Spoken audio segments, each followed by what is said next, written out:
بات یہاں تک پہنچ گئی ہے تو میں پھر تیزی سے یہ جملہ عرض کر کے آگے بڑھوں. اس مجمع میں جو جرنلسٹ ہوں گے، جو اور حضرات ہوں گے جن کو لکھنے پڑھنے سے تعلق ہے، وہ غور کریں، یاد رکھیں اور کوٹ کریں. اور وہ یہ ہے کہ مشہور یہ ہے کہ اسلام میں کتنی جنگیں ہوئیں؟ تقریباً 84 جنگوں تک فہرست بنائی گئی ہے. 84 یعنی 84 لڑائیاں، چھوٹی بڑی جنگیں، ہر ایک کے ساتھ جنگ کا لفظ جڑا ہوا ہے. غزوہ ہو یا سریہ، جنگیں دو قسم کی تھیں. کچھ کو کہتے ہیں غزوہ جس کی جمع ہے غزوات، کچھ کو کہتے ہیں سریہ جس کی جمع ہے سرایا، یعنی جس میں حضور صلی اللہ علیہ وآلہ وسلم خود تشریف لے جاتے تھے.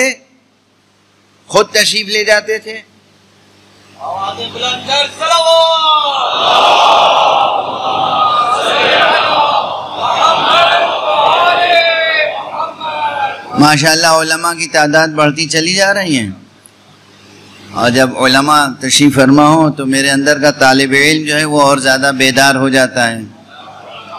مگر میں زمام اپنے ہاتھ میں رکھوں گا. وقت کے اندر انشاءاللہ کوشش ہوگی کہ گفتگو تمام ہو جائے. لیکن آپ حضرات جس دلچسپی سے سماعت فرما رہے ہیں، جتنی بار آپ نعرہ بلند کریں گے وہ میں اپنے وقت سے نکال دوں گا.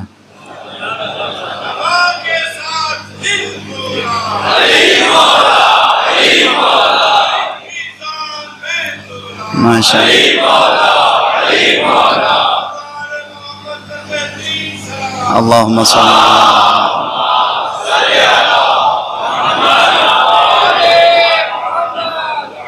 بہرحال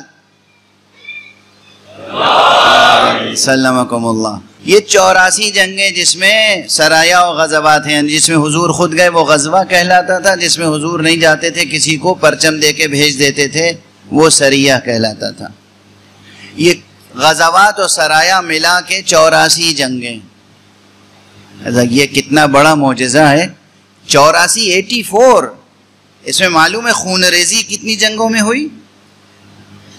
جنگ کا جیسے ہی تصور آتا ہے جانے گئی ہوں گی، قتل ہوئے ہوں گے لوگ، خون ریزی ہوئی ہوگی. 84 جنگوں میں صرف 9 جنگوں میں خون ریزی کی نوبت آئی. بتاؤ یہ سیرت رحمت عالم کا معجزہ نہیں ہے تو کیا؟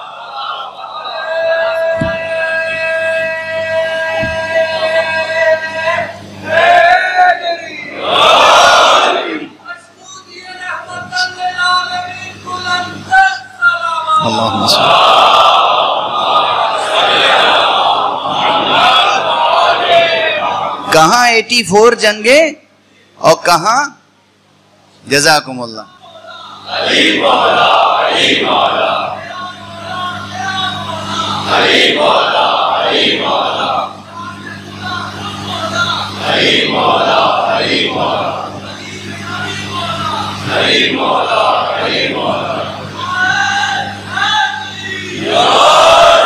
ماشاء اللہ جزاکم اللہ.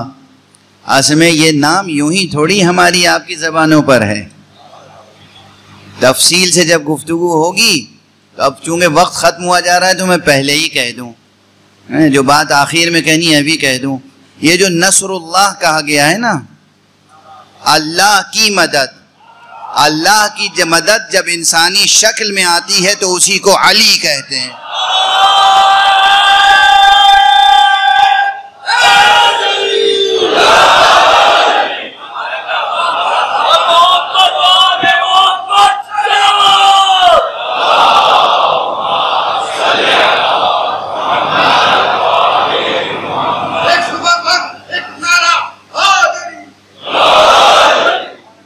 اللہ کی مدد اسلام کے حق میں جب بھی انسانی شکل میں آتی ہے تو وہ علی بن کے آتی ہے.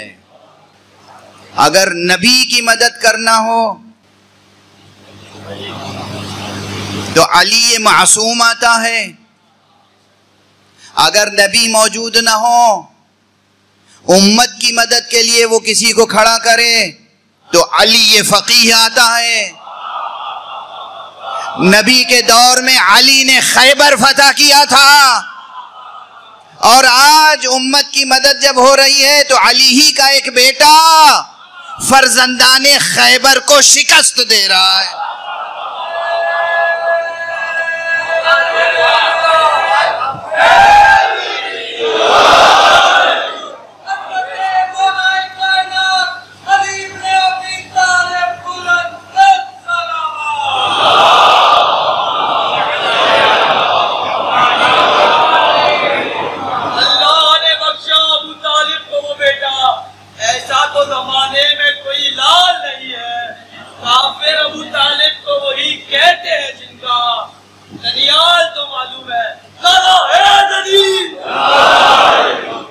اب ہمیں پڑھنے دو تھوڑے سے، مجلس جلدی ختم کرنے انشاءاللہ. اللہ تمہیں جزائے خیر دے، اللہ نفس دراز عطا کرے انشاءاللہ. یہ نکتہ یاد رکھیے، علمی نکتہ ہے. یہ اس فقیر نے تمام تاریخوں کو کھنگال کے، میں عموماً تاریخ پڑھتا نہیں ہوں، تاریخ واقعات تفصیل سے نہیں پڑھتا ہوں، لیکن تمام تاریخوں کو کھنگال کے نچوڑ کے ایک ایک کو، دوست نے کیا لکھا، دشمن نے کیا لکھا، سچے نے کیا بیان کیا، جھوٹے نے کیا بیان کیا، سب پڑھنے کے بعد عرض کر رہا ہوں کہ 84 جنگوں میں خون ریزی کی نوبت صرف 9 جنگوں میں، 10 بھی نہیں، سنگل ڈیجٹ، صرف 9. اچھا، اور اس کے آگے کیا ہوا؟ ان 9 جنگوں میں بھی جو خون ریزی ہوئی تو کتنی ہوئی؟ تصور کیجئے، اسلام پھیلا ساری دنیا میں، کہتے ہیں تلوار کے زور پر.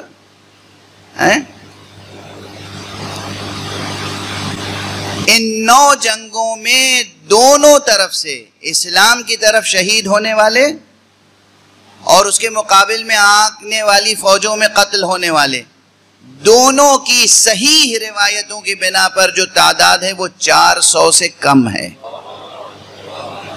یاد رکھیں گے آپ، اسے معجزہ نہیں کہتے.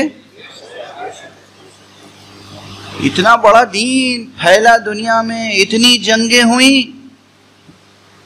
اور قتل ہونے والے کی تعداد جانبین سے 400 سے کم. میں پوری ذمہ داری سے عرض کر رہا ہوں.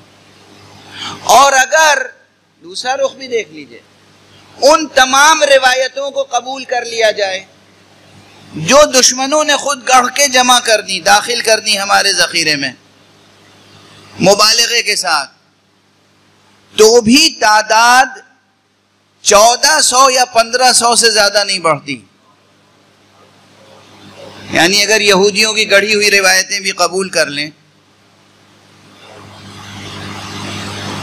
شروع سے یہودی فعال رہے ہیں دین کو بگاڑنے میں. آپ کو معلوم ہونا چاہیے کہ جب رسول صلی اللہ علیہ وآلہ وسلم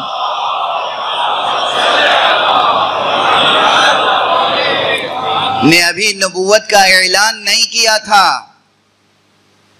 اور آپ کی عمر مبارک 9 برس یا 10 برس کی تھی، اور جناب ابو طالب قافلہ لے کے جا رہے تھے، تجارتی قافلہ شام. اس وقت حضرت پیغمبر صلی اللہ علیہ وآلہ وسلم کو وہ ساتھ لے کر گئے تھے. سنتے رہتے ہیں آپ تفصیلات. جہاں شہر بصرہ میں ایک مسیحی عالم سے ملاقات ہوئی، حبر من الاحبار. یہ حبر نہیں، حبر ہے لفظ. حبر روشنائی کو کہتے ہیں، حبر عالم کو کہتے ہیں جو روشنائی کو استعمال کرے. تو وہ حبر جو تھا بحیرہ، اس نے دیکھا کہ سر مبارک پہ بادل سایہ کیے ہوئے. صرف اس نے نہیں دیکھا، کچھ لوگوں نے اور بھی دیکھ لیا جو یہودی تھے، اور انہوں نے حضور کو قتل کرنے کی پوری سازش کی، بلکہ حملہ آور ہوئے. اذیت پہنچانا چاہیے، پوری باتیں نہیں بیان کی جاتی عام طور پر.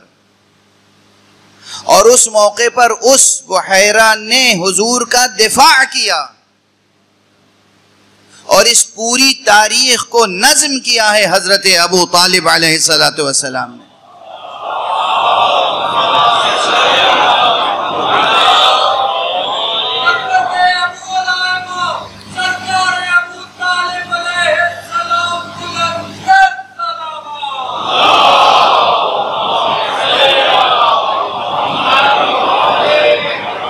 اب میں کیا عرض کروں، ہمارے ہی معاشرے میں ایسے لوگ بھی ہیں کہ جو میں کہہ رہا ہوں حضرت ابو طالب کے نام کے ساتھ علیہ السلام کہیں گے دیکھیے غلو کی منزل یہاں تک پہنچ گئی، وہ اسے غلو سمجھیں گے.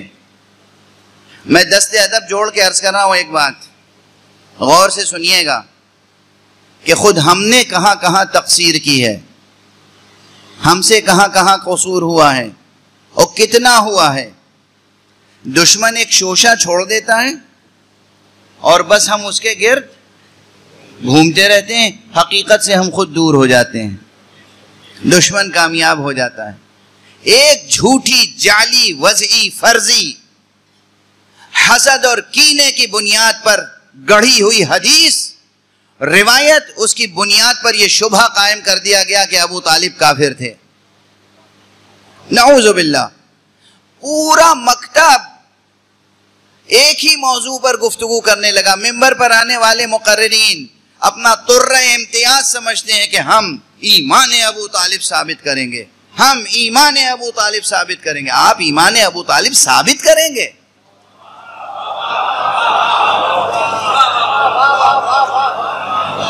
یعنی بعض لوگوں کو میں کیا عرض کروں، میں لکھنؤ کی بات کر رہا ہوں، میں ہندوستان کی بات کر رہا ہوں. کئی حضرات تھے جن کے بارے میں شہرت تھی کہ ان کا تخصص یہ ہے، اسپیشلٹی یہ ہے، ان کا میدان یہ ہے کہ یہ ایمان ابو طالب پہ خوب تقریر کرتے ہیں، ایمان ابو طالب خوب ثابت کرتے ہیں. 2 گھنٹہ 2.5 گھنٹہ ممبر پر ایمان ابو طالب ثابت کیا جا رہا ہے. غور فرمائیں. اس فقیر نے ایک جملہ لکھنؤ کے ممبر پہ کہا تھا امام باڑہ غفرہ مآب میں، ایمان ابو طالب کو زیر بحث لانا میں سوء ادب سمجھتا ہوں. ارے ایمان تو ان کا زیر سوال آنا چاہیے جو ابو طالب کو بھی ولی نہ سمجھتے ہوں. ابو طالب کا یہ قصور تھا کہ تیرے لال نے ان کے حقوق کو توڑا ہے. اللہ جزائے خیر دے آپ کو. ایک سب مل کے بلند صلوات پڑھو.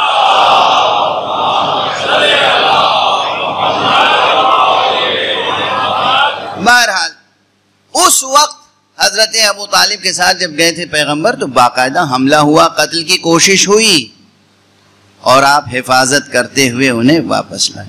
تو دشمنی تو اس وقت سے ہے نا، اور پھر ہر مرحلے پہ دشمنی رہی. چنانچہ تاریخ کو مسخ کرنے کی بھی کوششیں کی گئیں.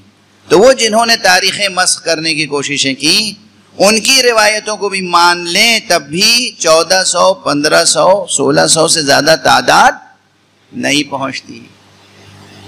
اتنی تعداد پہ آپ کہتے ہیں کہ اسلام بزور شمشیر پھیلا، اور اسلام امن کا دین نہیں ہے. اسلام نعوذ باللہ دہشت گردی سکھاتا ہے. اور آپ جو روزانہ کر رہے ہیں اسے کیا کہتے ہیں؟ سیلف ڈیفنس کے نام پر عورتوں کو ذبح کرنا، بچوں کو ذبح کرنا، اور سازش کر کے باقاعدہ پلاننگ کے ساتھ بھوکے بچوں کو، بھوکی عورتوں کو، بھوکے عوام کو قطار میں کھڑا کر کے جب وہ روٹی لینے کے لیے کھڑے ہوں ان کو نشانہ بنانا، یہ کون سی انسانیت ہے؟ یہ کون سا قانون ہے؟ یہ کون سے مورل ویلیوز ہیں؟ یہ کون سے ہیومن رائٹس ہیں؟ یہ کون سی سیاست ہے؟ اور ہمارے یہاں بہرحال تو جوانان عزیز بس عرض یہ کرنا تھا، یہ کوئی سیاسی گفتگو نہیں ہے، یہ انسانیت سے جڑی ہوئی ہے اور دین سے جڑی ہوئی ہے. سیاست ہمارا میدان نہیں ہے. اگرچہ ہم اگر سیاست پہ گفتگو کریں گے تب بھی قیامت آ جائے گی، مگر سیاست ہمارا میدان نہیں ہے. ہم تو ان ایشوز پر بولتے ہیں جہاں انسانیت اور دین شامل ہو. تو آپ غور فرمائیں کہ یہی گروہ ہے جو پوری دنیا میں ایک ذہنی فضا بنا رہا ہے کہ اسلام ریلیجن آف پیس نہیں ہے. اچھا نہیں ہے تو ذرا یہ تعلیمات دیکھیے. ایک تو اب جب جنگوں کا تذکرہ ہو رہا تھا تو تیزی سے میں 2 جنگیں اور عرض کر کے آگے بڑھوں 2 جملوں میں. اگر آپ دیکھنا چاہیں کہ اسلام کس طرح پھیلا, اسلام کا جوہر کیا ہے, اسلام کی اساس کیا ہے, اسلام کا اصل الاصول کیا ہے, توحید, کلمہ لا الہ الا اللہ. یہ کلمہ لا الہ الا اللہ تلوار کے زور پہ نہیں پھیلا ہے, یہ حسن اخلاق پیغمبر اور کمال ایثار علی سے پھیلا ہے. دونوں کی مثالیں دے دوں, دونوں کی مثالیں. حضور علیہ الصلوۃ والسلام ایک جنگ پہ گئے ہوئے تھے, تو اس زمانے میں کیا ہوتا تھا, ایئر کرافٹ تو ہوتا نہیں تھا, وہ کیا کہتے ہیں F-16 اور کیا ہے, ہاں یہ سب تو نہیں ہوتا تھا نا. اچھا, اونٹوں پر, گھوڑوں پر, کچھ پیدل جاتے تھے لوگ, اور میدان میں پڑاؤ ڈال دیا. حضور علیہ الصلوۃ والسلام گئے, ایک میدان میں سامنے فوج پڑی اور سو گئی. حضور ایک درخت کے نیچے آئے, اپنی تلوار آپ نے لٹکا دی درخت کی ایک ٹہنی پر. رسول کا ایک عمل, خدا کی قسم, رسول کا عمل. حضور نے خود اپنی تلوار ایک درخت کی ٹہنی پہ لٹکا دی, اور اس کے بعد ایک لگا کے بیٹھے اور آنکھیں بند کر لیں. میں تو یہی کہوں گا, یعنی سو گئے. ایک دشمن آیا, چھپتا چھپاتا درخت کے پیچھے آیا, اور دور سے دیکھ لیا تھا کہ پیغمبر جو ہیں وہ سو گئے ہیں, اور تلوار انہوں نے ٹانگ دی, اور سوچ رہا تھا کہ دیکھ لو آج تو ہم شکار کرنے میں کامیاب ہو جائیں گے. وہ آیا اور اس نے تلوار پہلے اپنے قبضے میں لے لی, اور اس کے بعد سامنے آ کے کھڑا ہوا. حضور نے آنکھیں کھولی,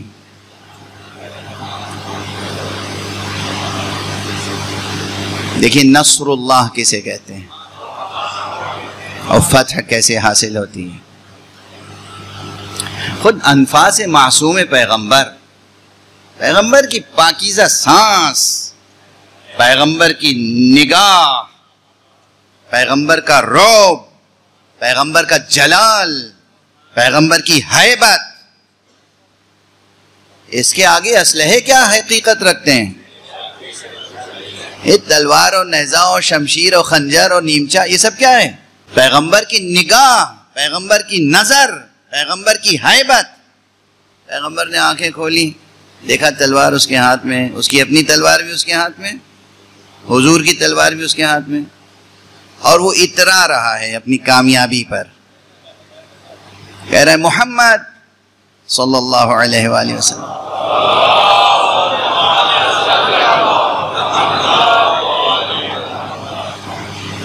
اب اس کا لہجہ جو بھی رہا ہو گستاخانہ, بہرحال مجبوراً, بتاؤ مجھ سے تمہیں کون بچا سکتا ہے. یعنی تلوار اس کے ہاتھ میں, دونوں طرف, یہ تو گویا نہتھے ہیں اس کے سامنے. کون تمہیں مجھ سے بچا سکتا ہے؟ آپ کی زبان مبارک سے بس ایک کلمہ نکلا, اللہ. اس جلال کے ساتھ اللہ کہا کہ اس کے جسم میں لرزہ پڑ گیا. یہ تھا یقین محمد, یہ تھا یقین محمد. اس کی حالت غیر ہو گئی. اس نے تلوار حضور کی بھی واپس کی اور اپنی بھی حضور کے قدموں میں رکھے کا کلمہ پڑھا دیجئے.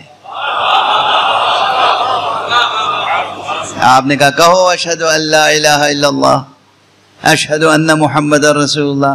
اس نے اشہد ان لا الہ الا اللہ بھی کہا, اشہد ان محمد رسول اللہ بھی کہا. یہ تاریخ میں موجود ہے, دوست دشمن سب نے لکھا. بتاؤ بزور شمشیر پھیلا یا بزور کردار مصطفیٰ صلی اللہ علیہ وآلہ وسلم.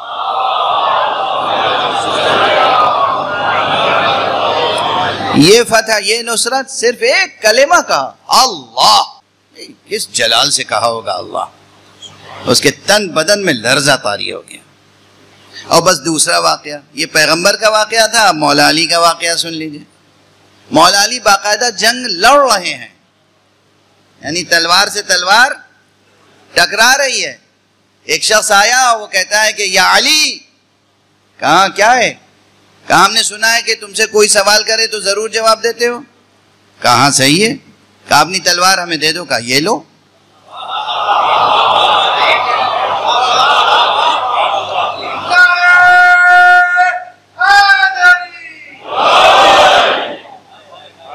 اور ہمارے یہاں یہ لو، وہ حیرت زدہ مبہوت، لی تلوار۔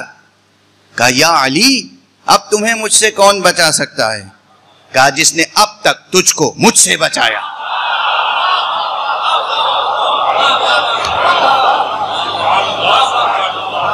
جس نے اب تک تجھ کو مجھ سے بچایا۔ بس یہ سننا تھا کہ اس نے آپ کی تلوار بھی رکھی، اپنی تلوار بھی رکھی۔ کہ یا علی مجھے کلمہ پڑھا دو۔ اور ہمارے ہاں اب سن رہے ہیں، سمجھ رہے ہیں کیسے اسلام پھیلا؟ اسلام خون ریزی سے نہیں پھیلا، اسلام بزور شمشیر نہیں پھیلا، اسلام یقین محمد، کردار محمد، ہیبت نبوی اور ایثار مرتضوی سے پھیلا ہے۔ صلوات پڑھ دیں محمد و آلہ۔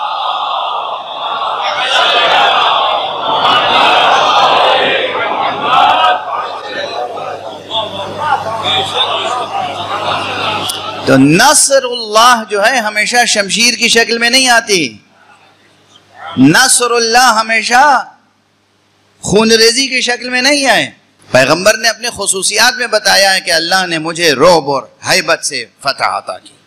یہ تاریخی معجزہ ہے، اسے ہم لوگ اور آپ حضرات ہمیشہ یاد رکھیں اور بیان کرتے رہیں۔ تم کہتے ہو اسلام بزور شمشیر پھیلا، یہ ایک بات، بس اب تیزی سے گریز کروں، وقت گزر چکا۔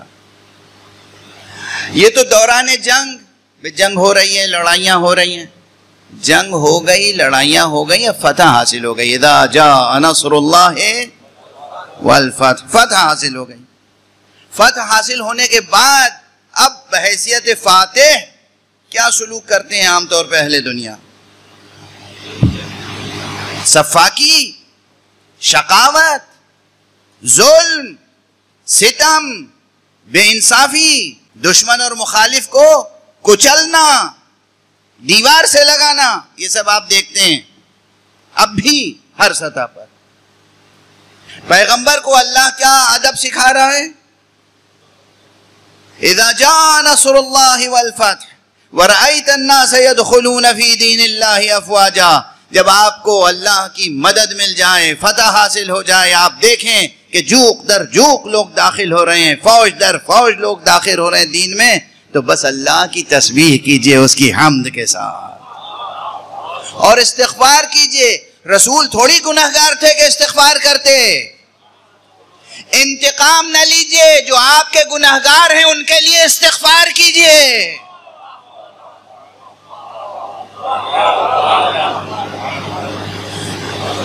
فاتح انتقام لیتا ہے، آپ انتقام نہ لیں، آپ فتح حاصل ہونے پر حمد کریں، تسبیح کریں۔ اور یہ جو گناہگار جو داخل ہو رہے ہیں ان کے اوپر آپ کا بہت حق ہے۔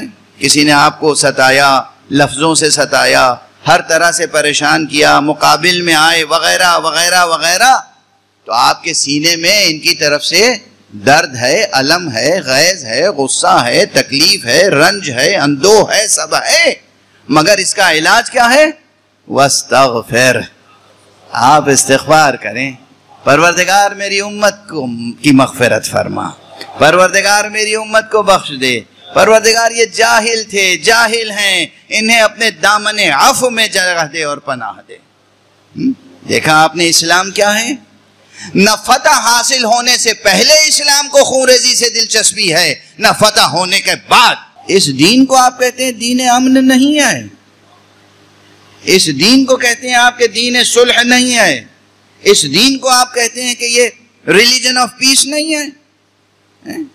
اس فریب میں نہ آئیے گا جوانان عزیز، بس گفتگو میری تمام.